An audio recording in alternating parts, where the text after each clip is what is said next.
Hello नमस्कार दोस्तों। Knowledge gallery की यूट्यूब चैनल पर एक बार फिर से आपका हार्दिक स्वागत है।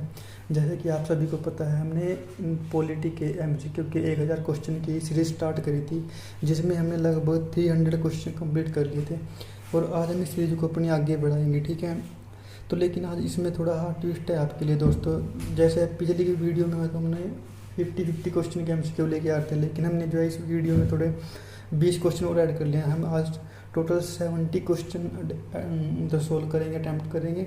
ठीक है, तो इसलिए थोड़ी ही वीडियो लंबी हो सकती है, लेकिन घबराने की कोई जरूरत नहीं है। और मैं चाहता हूँ कि आपने जैसे पिछली वीडियो को इतना प्यार दिया है, आगे भी मेरी वीडियो में ऐसे ही बने रहोगे। और आशा करता हूँ कि आप इन वीडियो को जरूर लास्ट तक जरूर देखेंगे, क्योंकि असली फ़ायदा आपको तभी मिलेगा ना जब आप इस वीडियो को पूरा कंप्लीट लास्ट तक देख के जाओगे।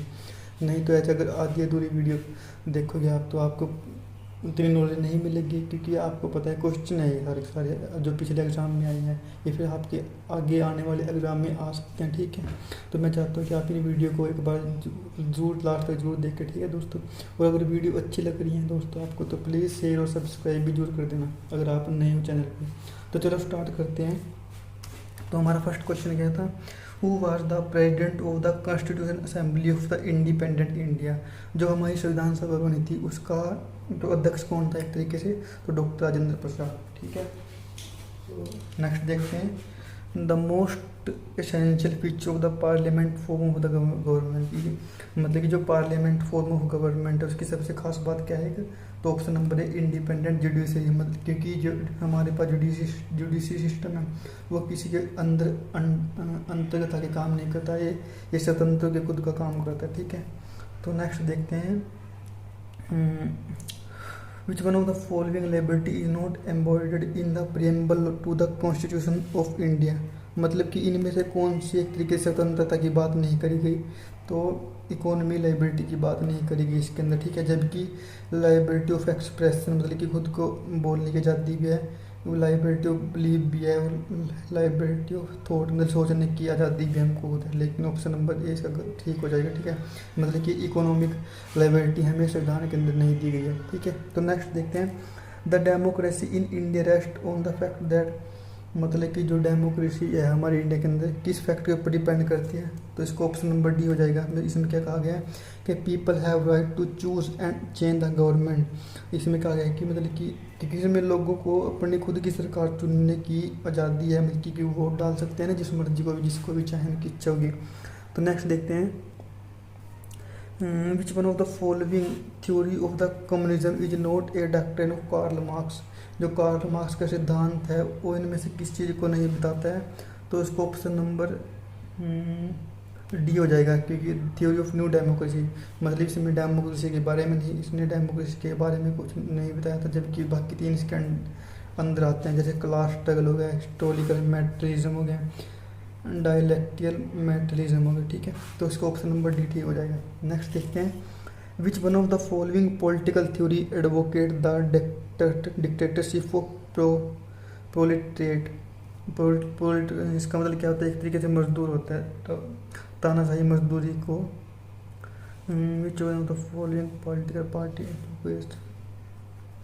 मतलब कि इस इनमें से कौन सी पॉलिटिकल थ्योरी है जो किसको तानाशाही को दिखाती है, मजदूरों की, मतलब कि मार्क्सिज्म। इसको ऑप्शन नंबर ए ठीक हो जाएगा।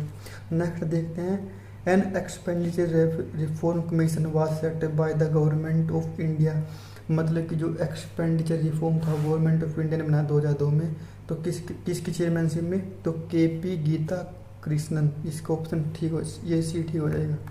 नेक्स्ट देखते हैं, which one of the following political theory advocate the withering away of state, तो मार्क्सिज्म। इसको ऑप्शन नंबर ठीक सी ये ठीक हो जाएगा। ठीक है, नेक्स्ट देखते हैं, which among the following is an extra constitutional growth in Indian democracy. मतलब कि अलग से संविधान में मतलब कि किस चीज़ को बताया गया है, तो एटोनमस डिस्ट्रिक्ट मतलब कि सब खुद एक स्वतंत्र डिस्ट्रिक्ट की बात करी गई इसमें। ठीक है, नेक्स्ट देखते हैं, who conduct the state assembly election. जो हमारे स्टेट मतलब कि जो क्या बोलते हैं इसको, विधानसभा के इलेक्शन होते हैं उनको कौन कंडक्ट कराता है, तो इलेक्शन कमीशन ऑफ इंडिया कराता है। ठीक है, next, which article of the constitution provide that it shall be the endeavour of every state to provide adequate facility for the instruction in the mother tongue at the primary state. मतलब कि जैसे हम education लेने जाते हैं ना, तो इन्हीं में से किस अनुच्छेद के तहत जो है हमारा स्टेट है वो मतलब कि स्टार्टिंग की एजुकेशन हमारी मदर टंग के उसमें दी जाएगी, मतलब कि हमारी मदर टंग को भी हमें सिखाया जाए एक तरीके से। तो ये किस में कहा गया, आर्टिकल 350 के ए के अंदर, ठीक है। मतलब कि पर्याप्त मात्रा में अपनी मतलब कि अपनी मदर टंग के बारे में पता होना चाहिए, कहने का मतलब ये है, ठीक है। Next, how many time did the president of India declare national emergency. इसमें बताया कि नेशनल इमरजेंसी कुल कितनी बार लगाई गई है राष्ट्रपति के द्वारा। तो ऑप्शन नंबर डी सही हो जाएगा, 3 बार। Which India state come under the president rule for maximum number of time. तो मतलब इसमें कहा गया कि सबसे ज़्यादा बार राष्ट्रपति शासन कहाँ पर लगे हैं। तो इसका हो जाएगा दोस्तों, एक सेकंड, इसको ऑप्शन हो जाएगा पंजाब, सबसे ज़्यादा बार, क्योंकि यहीं पर लगी राष्ट्रपति शासन। Next, how many time has financial emergency been declare. तो फाइनेंशियल इमरजेंसी कितनी बार लगाई गई टोटल, तो 1 बार भी नहीं लगाई गई, ठीक है। Next, to be recognise as a national party it must secure at least. मतलब अगर किसी पार्टी को नेशनल पार्टी बनना है तो उसे टोटल कितने वोट मिलने चाहिए और कितने स्टेट में। तो मतलब इसको मिनिमम 4% वोट मिलने चाहिए वैलिड वोट के, और कम से कम 4 स्टेट में होनी चाहिए वो पार्टी, ठीक है। Next, the election commission was converted into the 3 member commission in which year. क्योंकि आपको जैसे पता ही हमारा जो इलेक्शन कमीशन था स्टार्टिंग में इसमें सिर्फ 1 मेंबर ही होता था, लेकिन बाद में 1990 से क्या करा गया था, 3 मेंबर का कमीशन बना दिया गया था। जैसे कि एक तो चीफ इलेक्शन कमीशन होगा और 2 अन्य इलेक्शन कमिश्नर होंगे इसके अंदर, ठीक है। Next, area wise which one of the following is the largest Lok Sabha constituency. मतलब कि अगर हम एरिया के हिसाब से देखें तो सबसे बड़ा लोकसभा का कॉन्स्टिट्यूंसी कौन सा है, तो लद्दाख में, ठीक है। ऑप्शन नंबर डी हो जाएगा। Next, which of the following has banned floor crossing by the member elected on a party ticket to the legislator. मतलब कि इनमें से कौन सा एक तरीके से कानून था जो जिसमें क्या ये कहा गया था कि कोई भी, जैसे पहले तो ये होता था कि कोई भी राजनीतिक पार्टी का नेता अपना मतलब कि अपनी पार्टी छोड़कर किसी दूसरे में जा सकता था, लेकिन जो 52वां अमेंडमेंट था इसने इसके ऊपर रोक लगाई थी, ठीक है। तो इसे दल बदल का कानून भी बताया जाता है, ठीक है। नेक्स्ट देखते हैं, which among the following is note, इसमें क्या है तो देखते हैं, which one among the following is note A part of electoral reform. मतलब कि जो इलेक्शन वगैरह की प्रोसेस में चेंज कर सकता है वो इनमें से कौन सा है जो इसके अंडर नहीं आता। तो ये भी आता है, पहला भी आता है installation of EVM, registration of political party, ये भी आएगा इसके अंदर। अपॉइंटमेंट ऑफ इलेक्शन कमीशन, ये इसके अंडर नहीं आएगा, ठीक है। तो ऑप्शन नंबर सी सही हो जाएगा। Next, which one of the following is not an all India service. इनमें से ऑल इंडिया सर्विस कौन से नहीं है, तो इंडियन इकोनॉमिक सर्विस, तो इसको ऑप्शन नंबर डी ठीक हो जाएगा, ठीक है। एक सेकंड दोस्तों, 320 का थोड़ा डाउट है इसमें, मैं देख लेते हैं।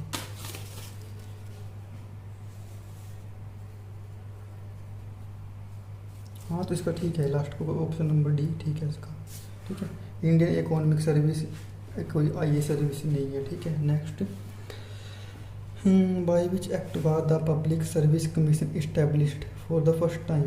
जो पब्लिक सर्विस कमीशन था फर्स्ट टाइम कब अपॉइंट किया गया था, तो गवर्नमेंट ऑफ इंडिया 1919 के तहत। Next, the constitutional amendment by which age for voting. मतलब कि एक तरीके से बताया गया कि जो पहले एज 21 थी, 21 से 18 किस अमेंडमेंट के तहत की गई थी, तो 61st amendment. Next, the authority and for authorisation for the withdraw of fund from the consolidated fund of the parliament must come from. मतलब इसमें कहा गया है कि जो कोई भी अथॉरिटी है उसको कंसोलिडेटेड फंड से पैसे निकालने की, मतलब कि कंसोलिडेटेड फंड से फंड निकालने की अनुमति किससे देनी पड़ेगी तरीके से, तो पार्लियामेंट ऑफ इंडिया से, ठीक है। क्योंकि यहीं से कोई अगर हमें फंड कंसोलिडेटेड फंड से कुछ भी पैसे वगैरह निकालने होते हैं तो सबसे पहले हमें इसमें रेजोल्यूशन पास करना होता है, ठीक है। नेक्स्ट देखते हैं, the basic parameter of Indian constitution foreign policy were laid down by, मतलब कि जो इंडियन फॉरेन पॉलिसीज थी उनको कौन देखता था, एक तरीके से पंडित जवाहरलाल नेहरू। ठीक है, नेक्स्ट, एक combination under the chairmanship of justice M N. Venkatachaliah has been constituted by the union government to review the, मतलब कि जो ना एक चेयरमैन था, इसका नाम था जस्टिस एम.एन. वेंकटचलिस। ठीक है, तो इन्होंने एक कमीशन बनाया था किस चीज़ के लिए, तो मतलब कि संविधान की समीक्षा करने के लिए, मतलब review the constitution of India. Next, who sang सारे जहाँ से अच्छा हिंदुस्तान हमारा and Janagana Mana of Rabindranath Tagore in the central assembly at midnight, मतलब कि जो जिस दिन ये दोनों किसने गाए थे मिडनाइट में, उस कौन सी डेट को, 14-15 अगस्त 1947, मतलब जब हमारे देश का आज़ाद हुआ था, तो उस दिन ये दोनों श्लोक गीत और राष्ट्रगान किसने गाया था, तो एम.एस. तो इसको हो जाएगा एम.ए. से सब लक्ष्मी ने गाया था आधी रात में। ठीक है, next, which one of the following has a status different from the other three, तो इनमें से ये बताना चाहिए, चार ऑप्शन में से अलग कौन सा है, तो finance commission, backward class, election, जबकि इसका ऑप्शन नंबर डी ठीक हो जाए, नेशनल ह्यूमन राइट कमीशन, क्योंकि ये ह्यूमन की राइट की बात करता है, जबकि ये तीनों बॉडी से अलग है। ठीक है, next, the function of the bureaucracy is, bureaucracy का मतलब क्या है कि इम्प्लीमेंट द गवर्नमेंट को इम्प्लीमेंट कराना हो गया, टू हेल्प द मिनिस्ट्री की हेल्प करना हो गया, टू रन द एडमिनिस्ट्रेशन, इसको रन करना, तो ऑल इसके सारे के सारे क्वेश्चन ठीक हो जाएंगे। ठीक है, ऑप्शन नंबर डी हो जाएगा, all of this. Next, the chairman of the constitution review commission setup in February 2000 is, मतलब कि कॉन्स्टिट्यूशन को रिव्यू करने के, ये क्वेश्चन ऊपर भी आ चुका है दोस्तों, तो इसका ऑप्शन हो जाएगा एम.एन. वेंकटचलिस, मतलब कि इसका चेयरमैन था। Next, who is the author of the book a foreign policy of India, तो इस बुक के ऑथर कौन थे, जो ये फॉरेन पॉलिसी ऑफ इंडिया, तो आई.के.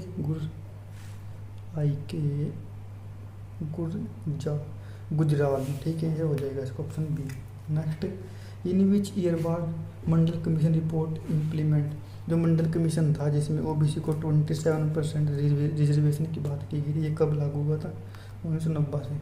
ठीक है, next, the justice Nanavati inquiry commission was set up by the NDA government to look into, मतलब कि जो एक नानावती इंक्वायरी कमीशन बनाया गया था, किस चीज़ की जांच के लिए, तो 1984 एंटी सीक्रेट्स, मतलब कि जो सिख एंटी सीक्रेट दंगे हुए थे 1980, उनको देखने के लिए कमेटी बनाई गई थी। ठीक है, next, by which one of the following constitution amendment Delhi has become national capital region, मतलब इनमें से किस अमेंडमेंट के दौरान जो थी हमारी न्यू दिल्ली थी नेशनल कैपिटल रीजन बना था, तो 69th amendment.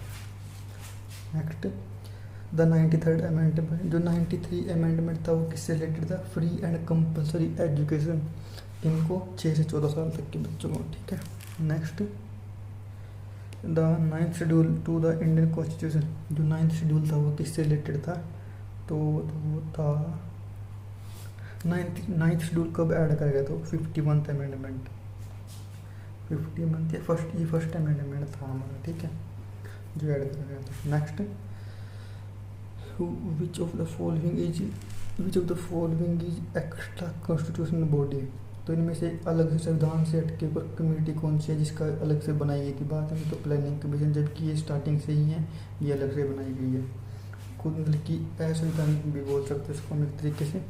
Next, the planning commission is a no statutory body, मतलब कि ये स्थायी नहीं है। ठीक है, इसको ऑप्शन नंबर ये हो जाएगा। नेक्स्ट देखते हैं, 5-year plan in India is finally approved by, जो हमारा 5-year प्लान होता है उसे कौन अप्रूव करता है, नेशनल डेवलपमेंट काउंसिल ये करता है। ठीक है, next, which of the following subject is under the union list in the 7th schedule of the constitution, मतलब कि जो इनमें से कौन सा है जो यूनियन लिस्ट के अंदर आता है, तो एग्रीकल्चर भी स्टेट का हो गया, पब्लिक हेल्थ स्टेट का, जबकि जो ऑप्शन नंबर डी है regulation of labour and safety in mines, तो ये ऑप्शन नंबर डी के इसमें आएगा, यूनियन लिस्ट के अंदर आएगा, ठीक है। और यूनियन लिस्ट में टोटल 100 सब्जेक्ट हैं अभी, ठीक है। Next, the deputy chairman of planning commission कौन है? Hold the rank of A cabinet minister. मतलब कि जिसका डिप्टी चेयरमैन कौन होता है, जो भी किसी, मान ली किसी कैबिनेट में अगर किसी ने कोई रैंक ले रखे हैं, मान ली किसी भी मंत्र को, उसे कोई ना कोई मंत्रालय दे रखा होगा, ठीक है, तो वो इसका क्या होगा, डिप्टी चेयरमैन। नेक्स्ट देखते हैं, which one of the following is not included in the state list in the constitution of India. तो इनमें से कौन सा स्टेट लिस्ट में नहीं है? तो प्रिजन, ये भी स्टेट लिस्ट में, लॉ एंड ऑर्डर भी आएगा, जबकि पुलिस भी स्टेट के अंदर आती है, जबकि क्रिमिनल प्रोसीजर कोड ये सेंटर का है, क्योंकि इसके ऊपर एक्शन लेने का जो राइट है दोनों को है, स्टेट को भी सेंटर को भी, ठीक है, तो इससे अलग हो जाएगा। Next, the largest item of expenditure in the current account of central government budget is.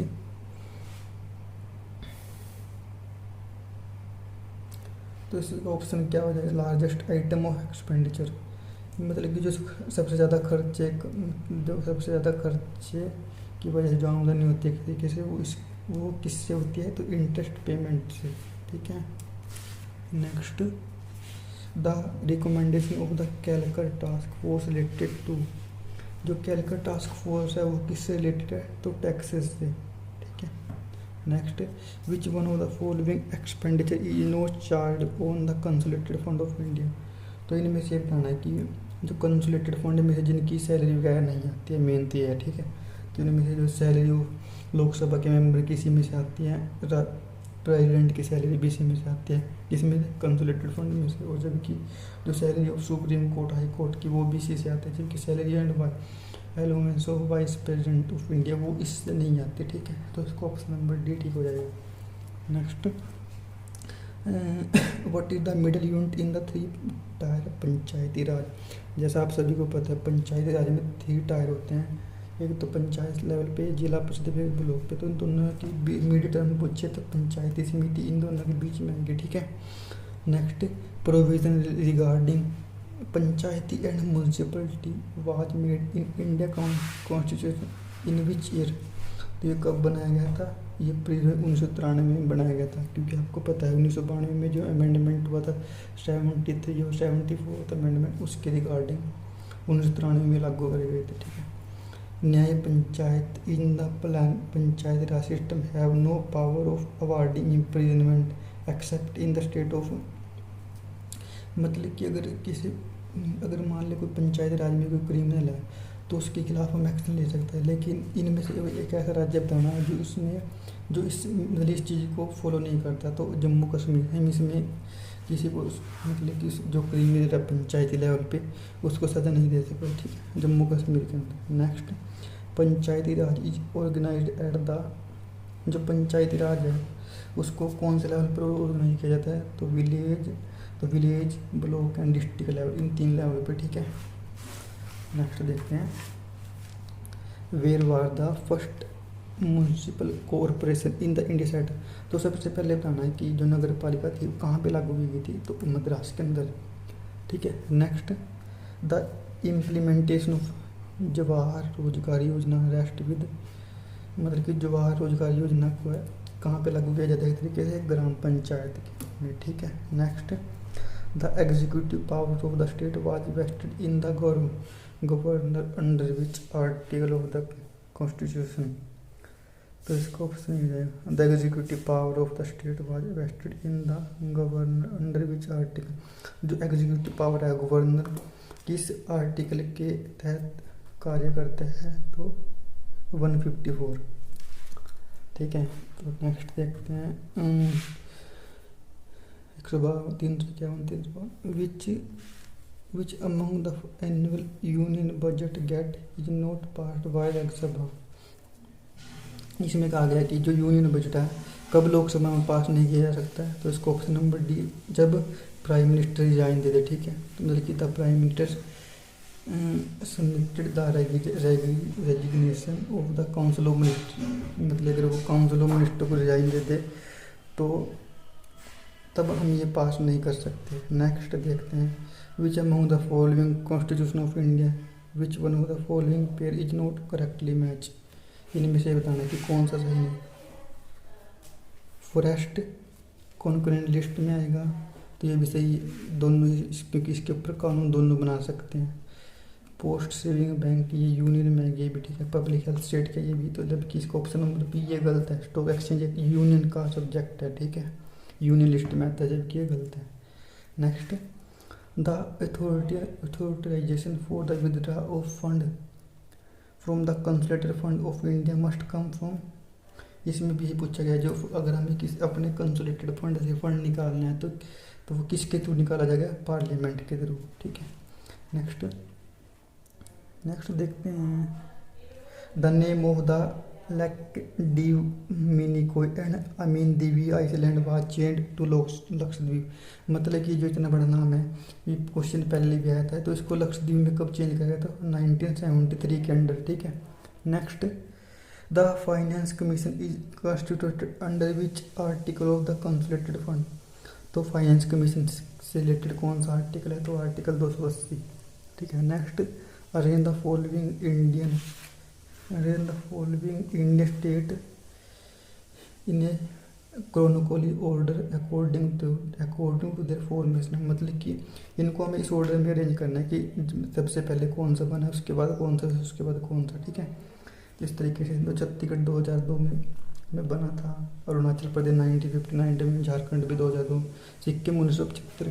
तो इनको एग्जैक्ट डेट याद नहीं है दोस्तों अभी, तो इसलिए आप इस क्वेश्चन का ऑर्डर याद कर लो ऐसे, ठीक है। ऑप्शन नंबर सी इसका सही है, सी 2004, सी नहीं, एक मिनट दोस्तों, 357, इसको ऑप्शन बी ठीक है, ठीक है, इसको याद कर लेना। नेक्स्ट देखते हैं 358, which commission made recommendations and formation the basis for the Punjab reorganisation act that created the state of Punjab and Haryana, मतलब इनमें से कौन सा कमीशन है जिसके बेस पर पंजाब और हरियाणा 2 राज्य बने थे बाद में, तो शाह कमीशन, ठीक है। Next 359, the right to property was moved from the list of fundamental right during the time of, मतलब कि जो हमारा जो राइट टू प्रॉपर्टी है, जैसे पहले फंडामेंटल राइट था, लेकिन बाद में इसे क्या किया गया था, वहाँ से हटा दिया गया था कि भाई किसकी सरकार में, मोरारजी देसाई गवर्नमेंट में, ठीक है। Next, which of the following is not one of the fundamental right, तो इनमें से कौन एक फंडामेंटल राइट नहीं है, तो right to pay of equal worker for men as well as women, ये एक फंडामेंटल राइट नहीं है, जबकि एक कौन सा राइट है, ये किस में कानून है, ये directive principle of state policy के अंदर भाग नंबर 4 में है, ठीक है। तो ये ऑप्शन डी इसका सही हो जाएगा। नेक्स्ट